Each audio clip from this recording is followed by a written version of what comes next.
All right, welcome to Hoops Tonight here at The Volume. Happy Monday, everybody. Hope all of you guys had an incredible weekend. We have a jam-packed show for you today. We're going to start with that absurdly entertaining matchup between the Dallas Mavericks and the Denver Nuggets last night, ended by a legendary Kyrie Irving shot. We're going to break that game down from the perspective of both teams. After that, the Phoenix Suns went on the road into Milwaukee and got their ass kicked. A nuclear shooting performance from them wasn't enough for the even more nuclear performance they gave up from Milwaukee. So we're going to break that game down. After that, there was a lot of talk going on yesterday after Kyrie's left-handed hook shot to win the game, but also after Damian Lillard said that he's the most skilled player ever, about whether or not Kyrie Irving is the most skilled player ever. And so I have a take on that front, kind of diving into what I interpret to mean basketball skill, where I do think Kyrie has an edge, who I would name if I had to pick a most skilled. We'll do that as our third segment. And like we do every single Monday at the end of the show, we'll have our latest edition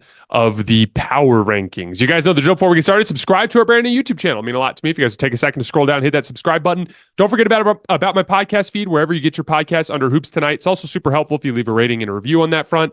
Don't forget about my Twitter feed, _JasonLT, where I leave film threads as well as show announcements. I did a film thread this morning on like 5 or 6 examples of some of the really, really poor defense that Phoenix was playing against Milwaukee. You can find that on my Twitter feed. And last but not least, keep dropping mailbag questions in the YouTube comments so we can keep hitting them throughout the rest of this week. We'll have a mailbag in tomorrow's show. And then before we get started, this is the best time of year to go out and see a basketball game. Obviously, we've got the NBA season heating up going into the playoffs, and obviously playoff basketball is highly entertaining, but we also have college basketball in the tournament. Single elimination basketball, especially when we get to this phase, is the most entertaining basketball that you'll see in person. And specifically, when you go to these arenas for these NCAA tournament games, it's kind of, if you've ever been to one, I've been to 2 myself, and I'm sure some of you guys have as well. When you're in those arenas, the crazy back and forth vibe of the two fan bases kind of competing with each other at every big play, it really is a unique experience for a basketball fan. I want you guys to get out to an arena and check out one of those games. And this is where I want to tell you guys about Game Time. Game Time is an amazing ticketing app for you guys to check out. They have a super easy process. You can buy a ticket in just 2 taps. You never have to worry about convoluted pricing. They have all-in pricing, so you can see exactly what you're going to pay before you put the ticket in your cart. And you know exactly what you're getting yourself into when you show up at the arena. No showing up to a seat that has obstructed view, or the view isn't as good as you were hoping. When you bought the ticket, you get a really good representation of what your seat's going to look like before you check out. I highly recommend you guys try Game Time. Take the guesswork out of buying tickets with Game Time. Download the Game Time app, create an account, and use code HOOPS for $20 off your first purchase. Terms apply. Again, create an account and redeem code HOOPS. That's HOOPS for $20 off. Download Game Time today. Last minute tickets, lowest price guaranteed. All right, let's talk some basketball. So on Nuggets Mavs, I want to start with the end of the game, and then we'll get to some of the stuff later on, because it really was a super entertaining finish. It basically came down to matchup hunting late. The same kind of stuff we're always accustomed to seeing from Denver, right? The Jokic-Murray 2-man game. They were specifically targeting Luka Doncic in every action that they could on that end of the floor. And then on the other end of the floor, Kyrie and Luka were constantly trying to pick on Jamal Murray. And we're going to dive into this a little bit later when we get into some of the stuff with Denver, but I did not think Denver did a good job trying to avoid those switches. I thought they conceded those switches, and honestly, they got away with it because the Mavericks were up by 9 with about 4 minutes left, and Denver turned that 9-point deficit into a tie game at 102 in about 3 minutes. And a big part of that was there were some possessions where Luka and Kyrie got Jamal Murray onto switches, got really good looks for them, and missed both of them. The one I'm thinking of is the floater that Kyrie had in the middle of the floor, and then Luka had like a turnaround jump shot, kind of one like fade away around the foul line. That one went in and out as well. And so like a lot of it was just kind of good fortune, but I thought Denver could have done a better job of trying to prevent those switches from happening, because it just, they have the ability with Aaron Gordon to keep a big body on Luka and to make it tougher on him. They have the ability with a guard defender like KCP to make him take tough shots over an excellent defender. And so we'll get a little bit deeper into that when we get to the Denver side of things, but it was a lot of matchup hunting. And then on the Dallas side, they were attacking Jamal Murray, and on the Denver side, they were attacking Luka Doncic. And in that stretch, they were just getting better stuff.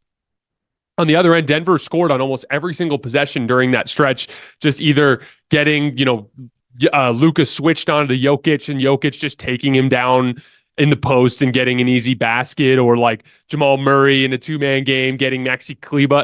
We have all this talk about Kyrie's finish, which obviously was incredible and we're going to get to, but Jamal Murray had a pretty nasty left-handed finish himself where he got Maxi Kleber on his right shoulder, kind of worked him down the lane. Daniel Gafford came over and he just went way out to the side and scooped in a nasty left-handed finish off the glass. And then the final one, when it was 102-102, so it's 102-102. Luka gets the switch on Murray, misses that little turnaround jump shot. But down on the other end at 102-102, Murray gets Luka on a switch and he makes a really smart play. So Kleber's back on Jokic at this point. Jamal kind of drags Luka out to the left side and Jokic comes up to set another ball screen. And Jamal Murray identifies something where he knew he was going to be able to get a clean look. Luka, when he saw the screen coming from Jokic, Luka backed off and then prepared to go underneath Jokic so that he could switch but stay in position on Jokic to not give up an easy, over-the-top pass where he could just rumble into the paint without anybody in front of him, right? So Luka's preparing to duck underneath Jokic to switch, and Kleber's getting ready to jump out on the other side. But again, there's a gap there between where Jamal Murray is and where Kleber's going to be coming on the other side of the screen, and Luka's ducking under. There's a little opening in there. And Jamal Murray really smartly just throws a little bit of a fake with the dribble to get Luka to commit to the switch. And then he pulled back into that opening, got a really good look at three, knocked it down as 105-102. We go down to the other end, and Aaron Gordon makes a huge mistake, in my opinion. Luka Doncic comes off of a pin down. He's starting kind of at the right elbow. He comes down, and Tim Hardaway Jr. is setting a screen kind of around the top of the key. Luka's not trying to come off for a shot. Luka's just coming off to try to get the basketball because there's I think there's 26 seconds left or something like that. So Luka pops out, catches the ball at 30 feet. But Aaron Gordon, again, imagine the top of the key. There's Tim Hardaway Jr. There's Luka coming out 30 feet from the rim. Gordon's down here as he's going to trail Luka. But instead of just running out to meet Luka, he tried to duck under Tim Hardaway on the opposite side of the screen. And so as a result, he was taking a weird kind of banana route to get to where Luka was when that screen wasn't really in position to stop him. He could have just sprinted out. And again, Luka wasn't looking to shoot there. But Luka caught, and he was so wide open because Aaron Gordon tried to go around the other side of the screen. He just had all day. And he's like, all right, fine, I'm going to shoot this. And it was catastrophic for two reasons. Not only was it the three-point shot that tied the game, but they didn't take any time off the clock. If that exact same thing, if Aaron Gordon takes a better angle instead of trying to jump the screen, but just trails behind Luka the way you're supposed to, he catches, he turns, probably calls for a screen. By the time he actually gets a quality three-point shot up, it could be another 5 to 10 seconds. And if it takes 5 to 10 seconds and they make the shot, then it's 105, but the shot clock is turned off. And then you could take your time to get a great one. And instead, there was just a little bit of a gap, which put Denver in the predicament because Dallas had a timeout. It put Denver in that predicament where they kind of had to leave some time on the clock. So at that point, you just want to get the best possible shot.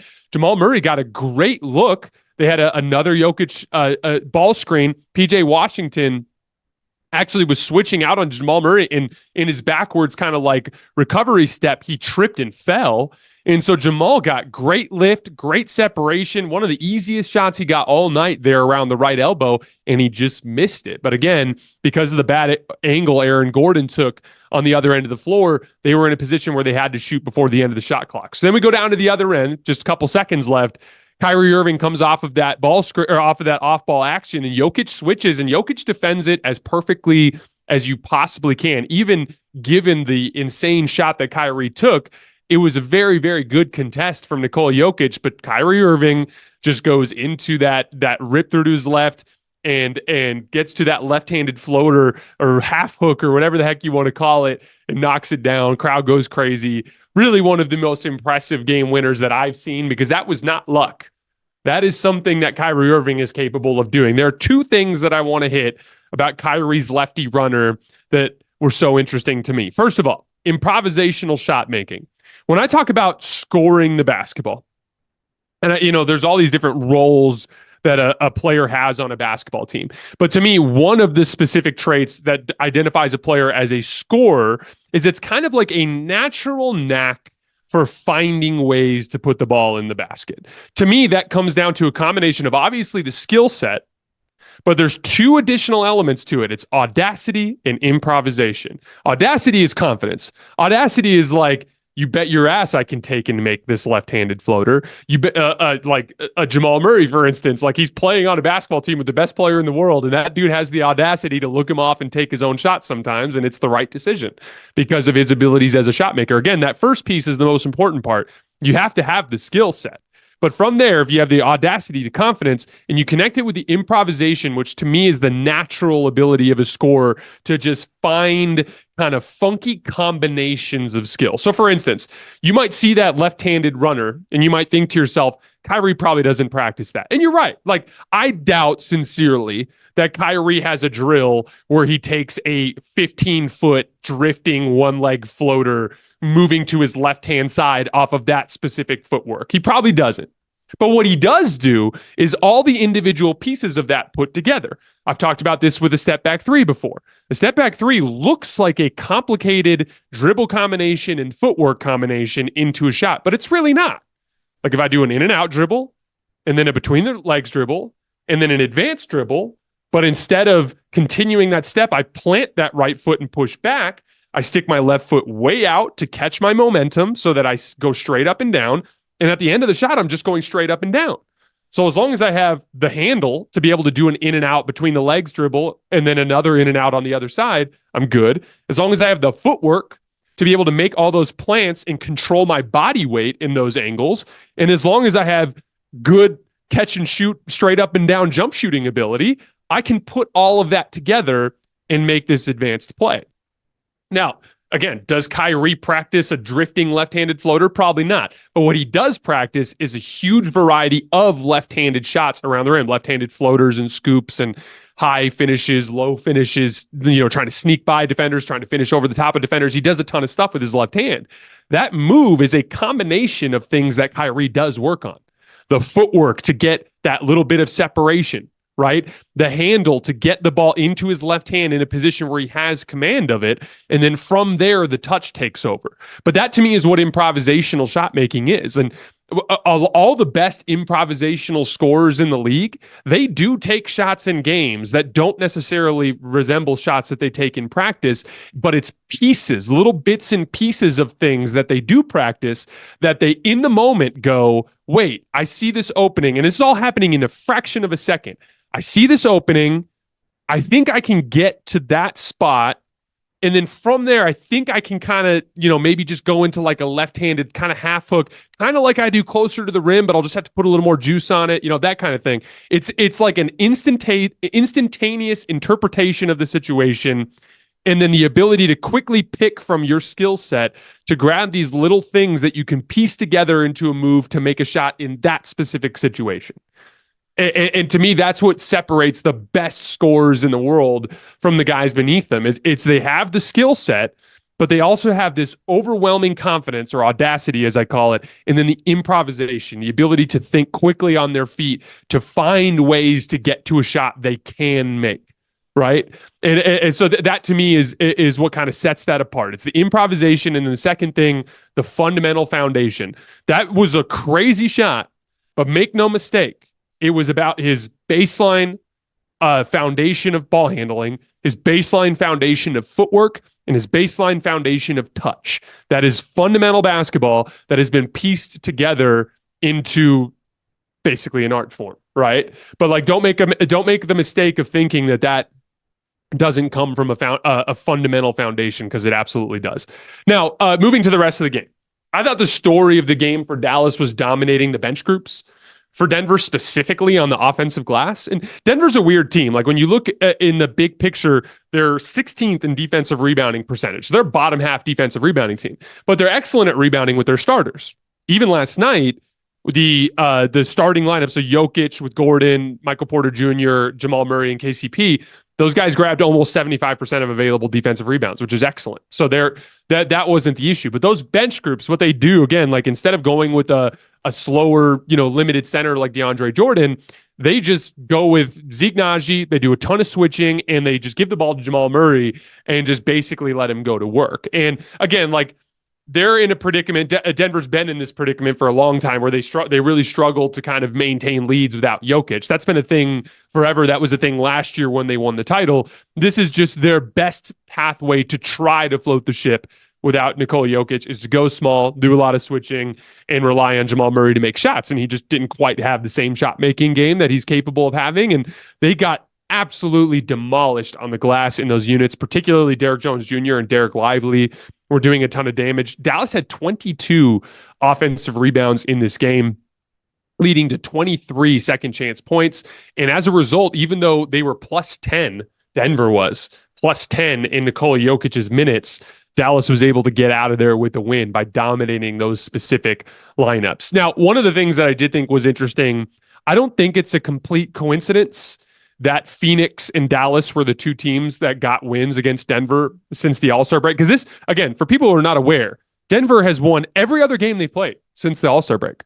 They're 11-2, I think, in the 13 games since then. And their two losses were Phoenix and Dallas, both games where they led by 3 points with just a few seconds left, and then crazy shot making at the end of the game took the game away from them, right? So, like, one of the things that I think is interesting is Dallas and Phoenix both, they're uniquely capable of picking on matchups and actually getting some of Denver's more limited on-ball defenders into space, right? So, like, for instance, they're really diligent about getting the switches they want.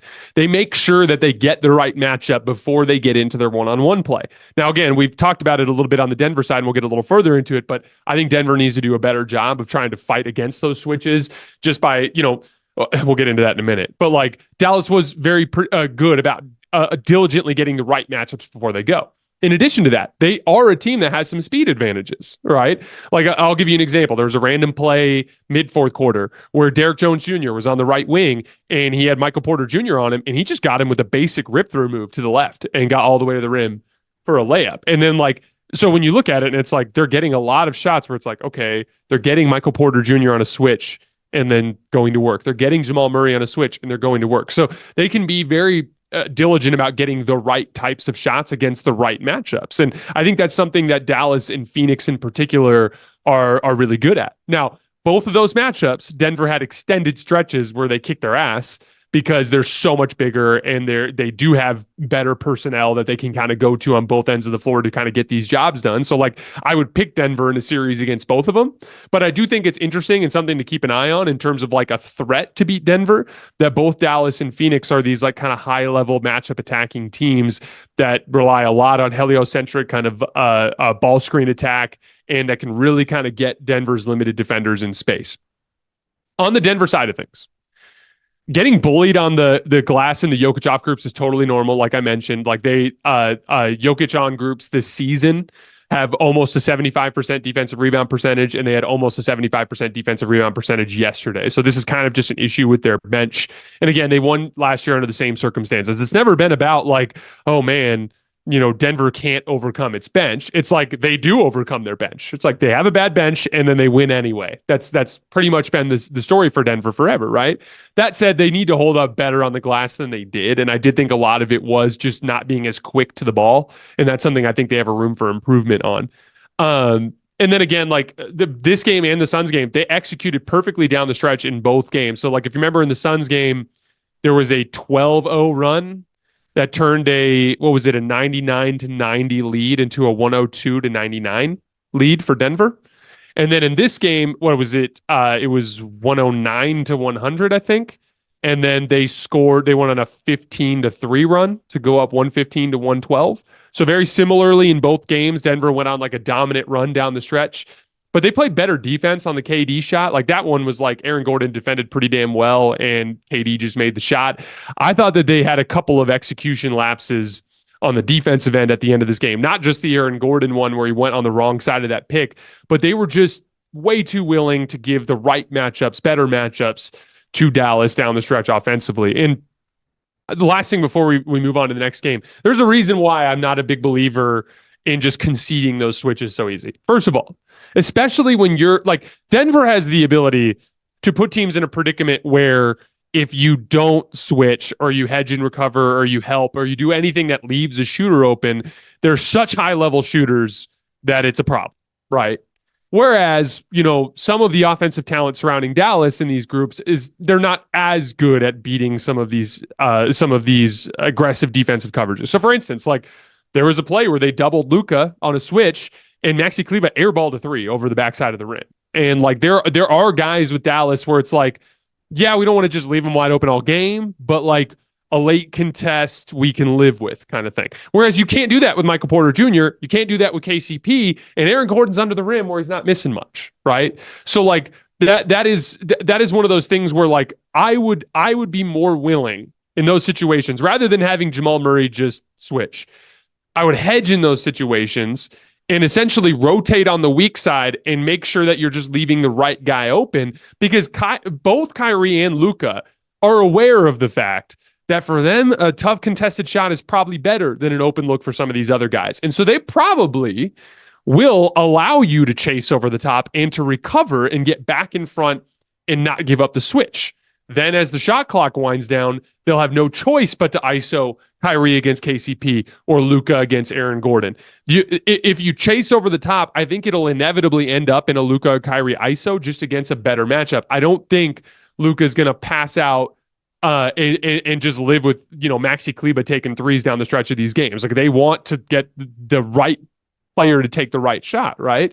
And there's just more flexibility with Dallas to leave openings than there is against some of these other better teams like Boston or like Denver, for instance, right? So like, again, I thought that was something execution-wise that they could have been better at down the stretch, but we're being nitpicky. I actually had this in my power ranking segment, but I'll just say it right now. They're 11-2 since the All-Star break, and their 2 losses are games that they led in the final seconds by 3 points, and crazy shot making took the games away. So make of that what you will, but to me, that's pretty scary, and it looks a lot like a Denver team that is hell-bent on repeating, and that's why I feel so confident in them.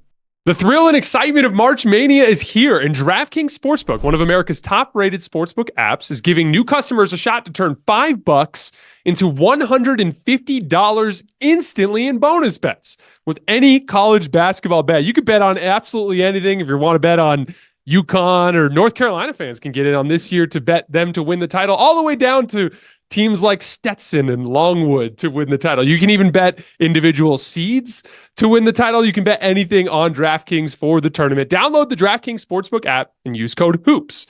New customers can bet $5 to get $150 instantly in bonus bets only at DraftKings Sportsbook with code HOOPS. That's HOOPS. The crown is yours. All right, moving on to Suns Bucks. This was an interesting game because what if I told you that Phoenix took 50 jump shots in this game?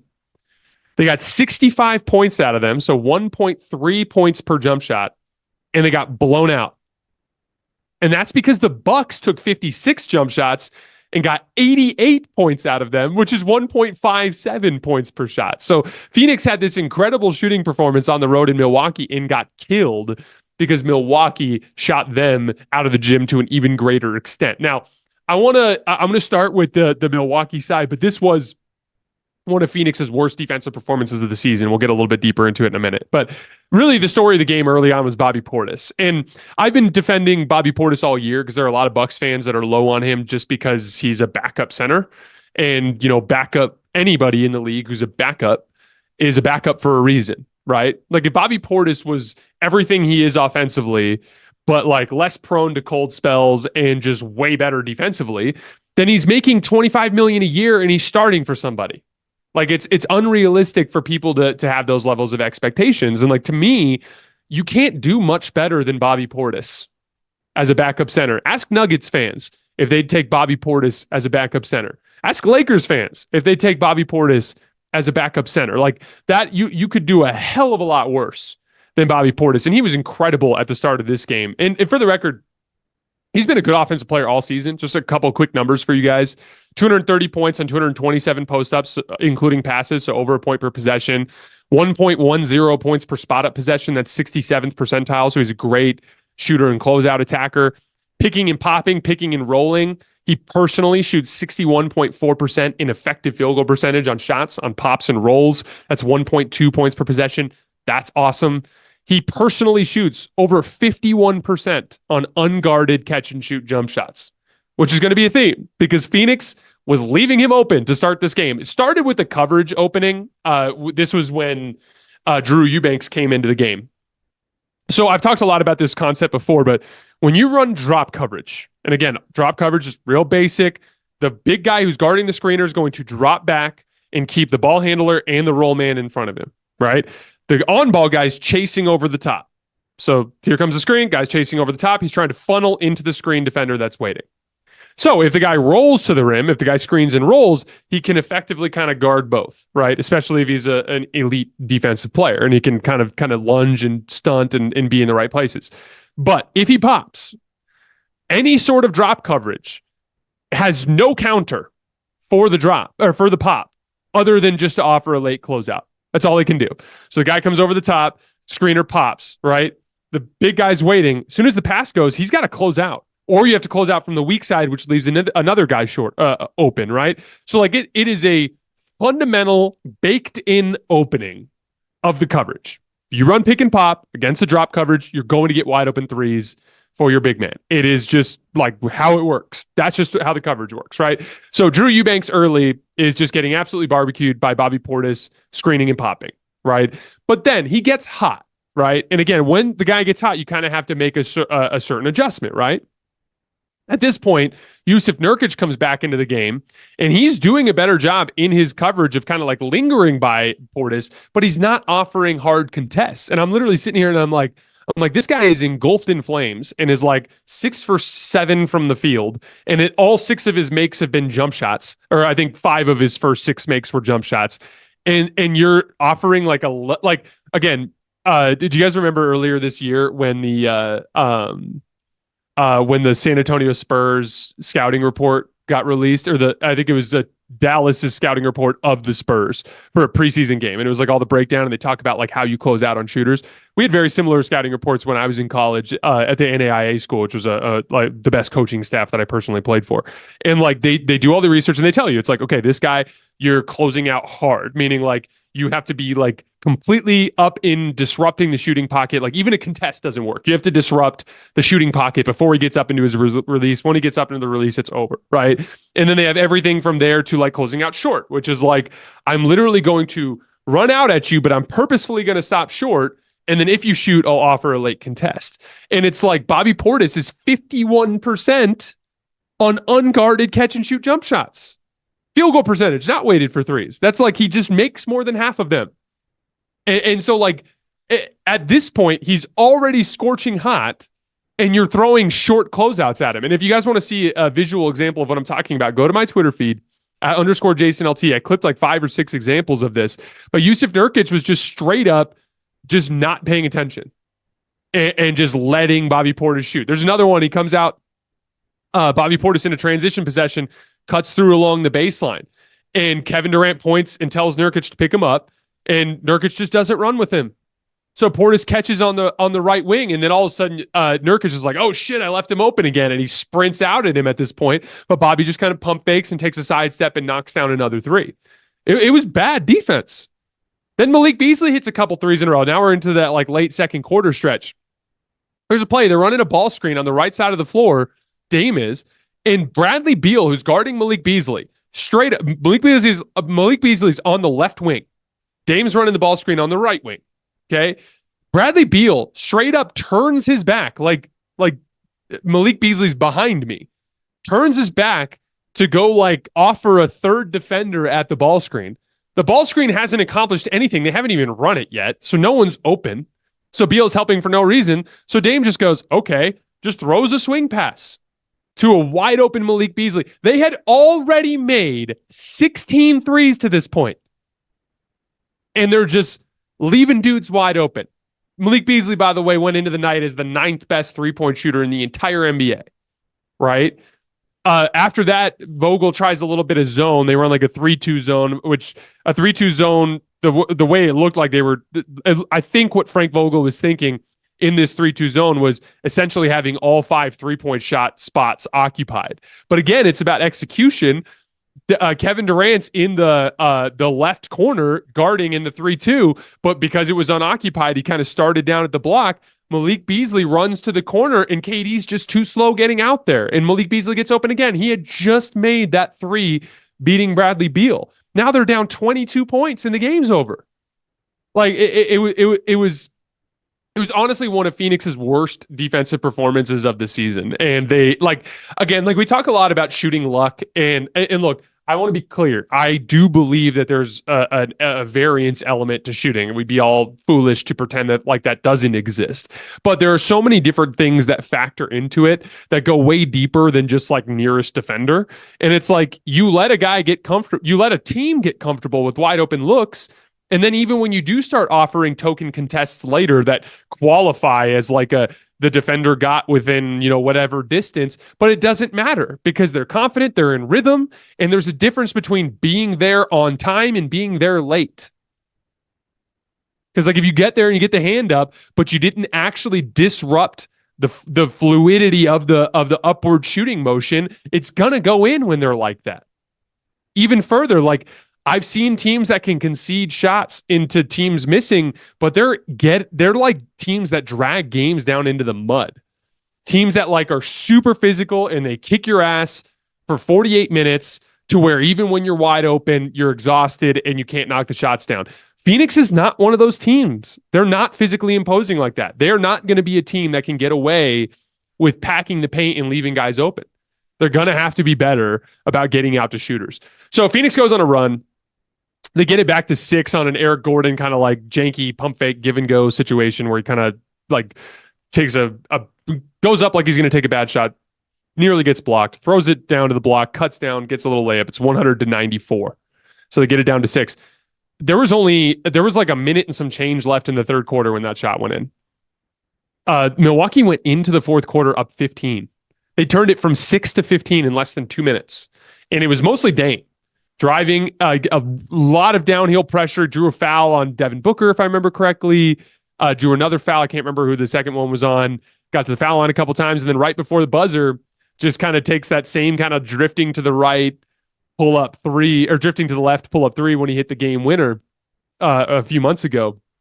But just a quick little flurry from Damian Lillard, and whatever run or hope that Phoenix had to get back in the game was gone like that. And I do think it's interesting that Dame has looked a lot more in rhythm in these games that Giannis has been out. And to me, that's a strong indicator that more of his issues this year have been about rhythm rather than about his decline.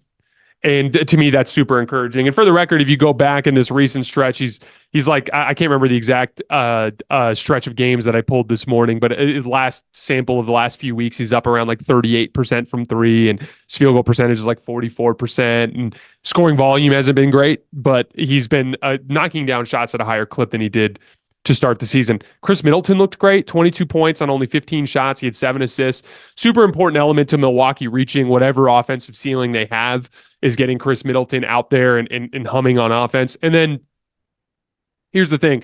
They did not defend super well yesterday. They gave up a 128 offensive rating to Phoenix, so technically they defended bad. There were a couple of smart things they did, though. They really kind of removed KD's aggression from the game. And one of the things they did that was really smart is when KD would have his cleared side ISOs, they would bring help from the baseline and then pre-rotate windshield wiper rotation from the weak side, the skip pass. So basically, normally you'll see a double team from one pass away and it'll be super easy to make that kick out pass, right? But because they were doubling from the baseline side and rotating from the skip pass, and taking advantage of Phoenix's issues sometimes with beating double teams with smart decision-making and quick on-time and on-target passes, they were able to kind of effectively rotate out of those KD double teams without giving up too much, which was, though, one little silver lining defensively from an otherwise, mixed bag of defense. On the Phoenix side, it's really that simple to me. If they defend like that, they're going to get beat in the first round. They're not good enough in some of these other areas to get away with just leaving people open like that. And again, I've seen Phoenix have really good defensive performances. I know it's in there. It's just a question of consistency. I mean, I saw a quote from Kyrie after the Mavs game saying the same kind of thing. Oh, we know we can do that. And it's yeah, that's great. But like I talked about yesterday, when we were talking about the Kings, if it's not a habit, then when shit hits the fan, I don't trust you to be able to do it. It's got to be a habit. It's got to be something that it's unusual when you don't do it, not unusual when you do it. And we're getting to that point with Phoenix and Dallas, where both of those teams, where it's like when they do it, it looks great. But when they don't, they can lose to anybody. And it's a problem. All right. Kyrie Irving as the most skilled player in the league. So obviously Kyrie makes the shot. We did a breakdown of the shot in our breakdown of the game, so I won't get into it right here. Mavs fans and Nuggets fans looking for a breakdown of Mavs Nuggets, you can find that on our YouTube feed in the full episode if you happen to be watching a breakout clip. But we have Damian Lillard come out after the game talking about whether or not Kyrie Irving is the most skilled player in the NBA. Now, this has been a debate around the game of basketball for a very long time. And specifically, I think this moniker is one that we use with Kyrie specifically because of the fact that he's kind of a confusing player. What I mean by that is like Kyrie is like super, super good. There's a pretty substantial gap, in my opinion, between how good Kyrie is and how much he's valued by most basketball fans. This is something I've been pushing back on for years now. It's like, okay, so you disagree with some stuff Kyrie did off the floor.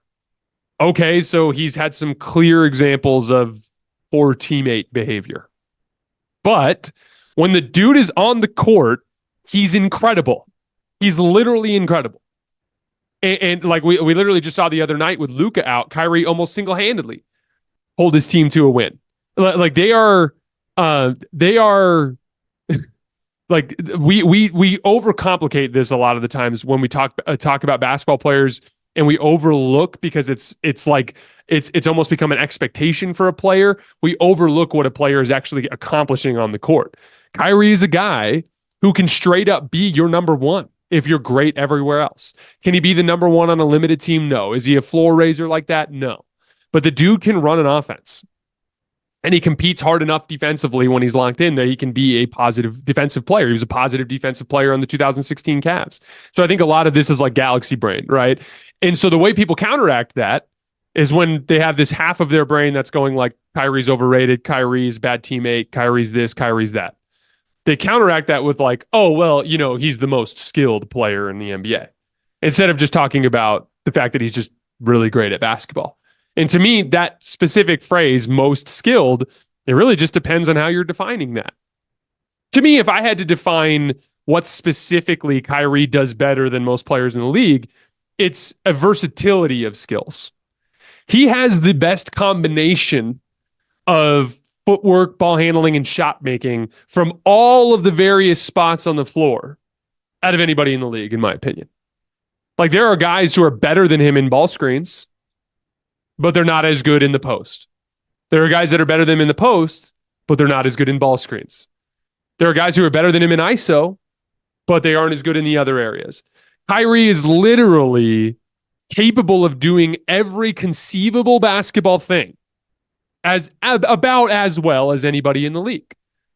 But that doesn't necessarily make him the most skilled, in my opinion. For instance, I think when people ask me who the most skilled player in NBA history was, or is, it's very obvious to me. It's Steph Curry.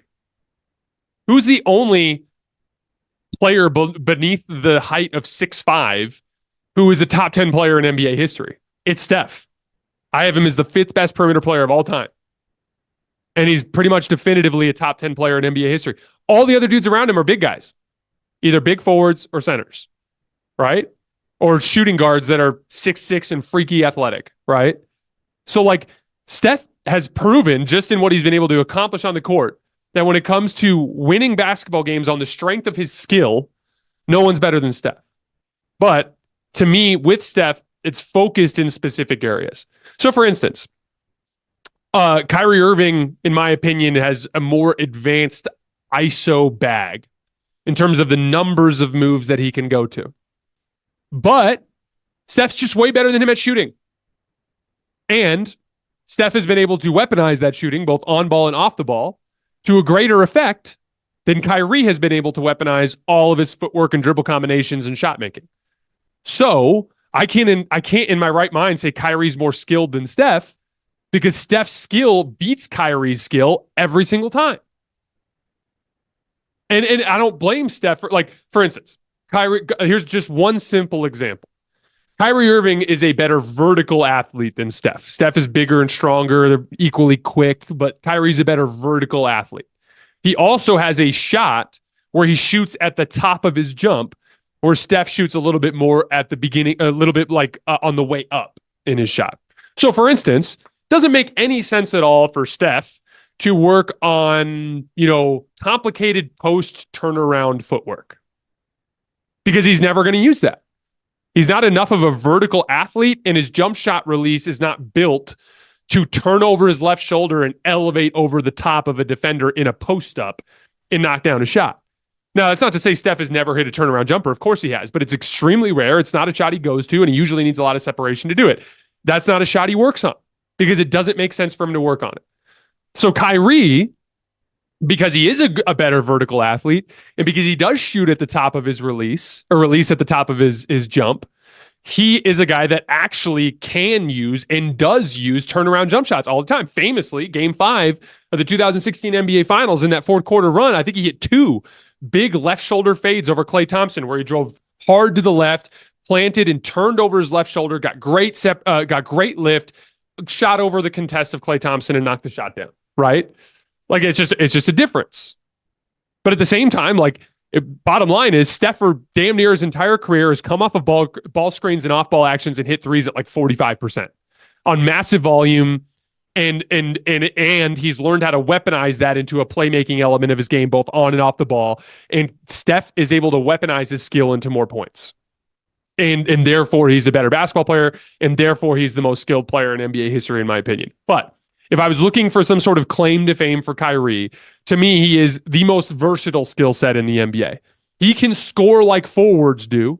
He can score like shooting guards do. He can score like point guards do. He can do what Steph does and come off of a wide pin down and shoot a movement 3 over his left or right shoulder.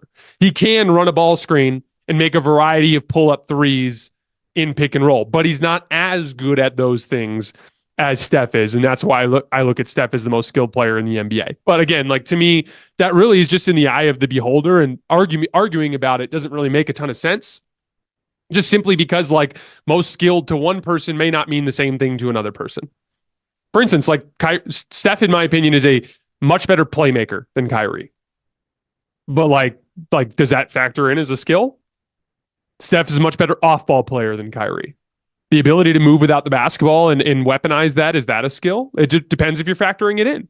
Because if we're not factoring that in, if I'm just strictly looking at one-on-one play, then I might lean more towards Kyrie, or I have to think about it, but it's a different discussion, right? And that's my point. It's really difficult to kind of nail down the parameters of this. But if I had to, based on my kind of interpretation of what most skilled is, it's the one guy in NBA history who's beneath the height of 6'5", who's a top 10 player in the history of the game. That's Steph. He won with the skill and did it better than any other skilled player in the history of the league. Therefore, it's him. And that's why I'd give him that title. All right, moving on to our power rankings. Number 10, a new team, Dallas Mavericks, bounced back nicely from their disastrous East Coast road trip in February. They've won 5 of their last 6. They're 8th in defense over that span. Remember, their defense really fell apart on the East Coast trip, so obviously that's encouraging.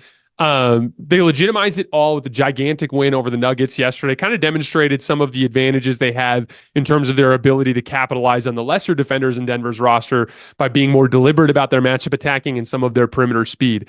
Number 9, the LA Clippers. The bottom continues to fall out for them. They've lost 4 of their last 5. They are also now just 8-10 in their last 18 games. They are 17th in offense and 26th in defense over that span. All of a sudden, what was kind of a slump is starting to look like something that's a lot worse. This is a quarter of a season where they've been mostly a bad team, and that's a problem. Last night against the Hawks, I only checked out the second quarter of this game when the bottom kind of fell out. Bad defense all over the floor, especially in transition, just basic shit, not getting back and protecting the basket. Really stagnant offensively as well. It just kind of looks like bad vibes. And again, this is one of those things. You can build good habits, and the Clippers did for a long time, but they've now spent a long time building bad habits. And again, this is one of those things where sometimes it's really difficult to regain control of the situation, which is why it's so important when you identify you're starting to let go of the rope a little bit. That's when you have to knuckle down and kind of regain your identity. They've let this drag on for a really long time now, and they could be in some trouble. Number 8, the New Orleans Pelicans, 2-1 week. They beat the Clippers and the Blazers. They lost to the Cavs. Zion's last 13 games, 24 points, 7 rebounds, and 6 assists, 58% from the field, 33% from three, 74% from the line. Really, the season turned around from them on the strength of their defense and Zion Williamson's offensive leap that he took. It kind of seemed like a part of the circumstance of him just kind of getting into shape over the course of the season as well. Zion's been one of the best and most versatile shot creators in the NBA this year. 1.07 points per possession in pick and roll on 415 possessions. That's 82nd percentile. 1.04 points per ISO on 373 possessions. That's 71st percentile. 1.05 points per post up, which is in 248 possessions, which is 56th percentile. He's personally shooting 51% from the field in all of those situations. So really impressive shot creation season from Zion. But make no mistake, they're winning on the strength of their defense. Second best in defensive rating over their last 15 games, and also second best at forcing turnovers over the course of that 15-game span. Number 7, the Cleveland Cavaliers. They beat the Pelicans, but they lost to Houston and Phoenix. Still really struggling to score the basketball. With Evan Mobley out, they've put Georges Niang in at the 4, and it just hasn't gone well on both ends of the floor. He's getting attacked a lot on defense, and he's not making enough shots on the other end, probably in large part because he's having to work so hard on the defensive end with teams picking on him. Both Donovan Mitchell and Karis LeVert are slumping right now, so a little bit of a downturn going on in Cleveland. Number 6, the New York Knicks, 3-0 week. Great win against Sacramento on Saturday. Really bullied the Kings physically. OG Anunoby is back. First 3 games, the plus-minus hero keeping it going there. Plus 45 in OG Anunoby's minutes over the last 3 games. Number 5, the Minnesota Timberwolves. Kind of a light schedule week for them. They only had 2 games. Super impressive defensive performance against the Clippers. Kawhi went down, and then they just strangled the life out of Paul George and James Harden to get a win. Then they blew out the Jazz. I still don't love Kyle Anderson at the 4, but they got another month to kind of figure out what they want to do on that front. I'm sure they will. Again, I still lean towards either going with Naz Reid for bigger matchups and then going with Nickeil Alexander-Walker for smaller matchups. I just don't think Kyle Anderson at this phase is having enough impact on either end of the floor to justify it. It kind of feels like just putting a forward out there for the sake of putting a forward out there. Number 4, the Milwaukee Bucks. The West Coast trip was an absolute disaster. They went 1-3, and their defense got absolutely shredded. But they came back. They got a big bounce back win against Philly. And then their offense broke out in a huge way against Phoenix, an outstanding jump shooting game from them. Another game where Dame looked really comfortable with higher usage, which is encouraging to me. Just kind of in terms of like whether or not this has to do with his kind of rough season, whether or not it has to do with decline or just the fit. And I lean more towards the fit, which is encouraging because all you really have to do is figure it out by the time you get to Boston. And they have plenty of time until then. Chris Middleton's first game back, he looked great. Only thing that's concerning, a 124 defensive rating for Milwaukee over the last 6 games, which is really bad. Even in the win against Phoenix, they got lit up defensively, a 128 defensive rating in that game. So need to regain control of the situation on defense. Number 3, the Oklahoma City Thunder, 2-1 week. They beat Dallas and Memphis, lost to Indiana.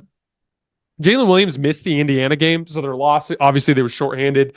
But he came back and was incredible in a big win over that red-hot Mavericks team. Just a really interesting example of high-level shot making while also getting to the rim with his power. Defensive plays at the end of the game, making a big block at the rim, had a nasty dunk in kind of garbage time. I should say, like kind of to ice the game on a back cut. Just love his combination of talent and competitiveness. I think he's a star in the making. Number 2, the Denver Nuggets. They're lost to Dallas, and Boston's undefeated week have Denver dropping to 2 in my power rankings. But here's all I'm going to say. They have 2 losses total since the All-Star break. And both of them were games where they held a 3-point lead in the final seconds and lost basically just on supreme shot making. A contested pull-up 3 from Kevin Durant, a 30-foot bomb from Luka Doncic, and Kyrie Irving making a crazy left-handed floater. Make of that whatever you will in terms of whether or not it's a matchup weakness. I go the other way. If you're 11-2 with 2 last-second losses and you're the defending champion and you're ramping up going into the postseason, that to me is a big box checked for like primed to repeat. And it's a big part of why I'm still so confident in Denver. Number 1, Boston Celtics, undefeated week. Some light games in their schedule against Portland, Utah, and Washington.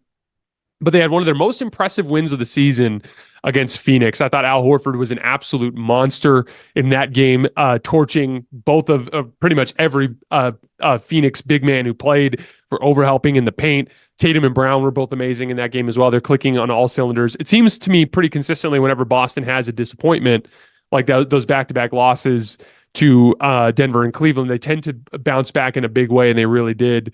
They're sitting at number 1 in our power rankings. All right, guys, that is all I have for today. As always, I sincerely appreciate you guys for supporting the show. We'll be back tomorrow morning with another instant reaction as well as a mailbag. I'll see you guys then.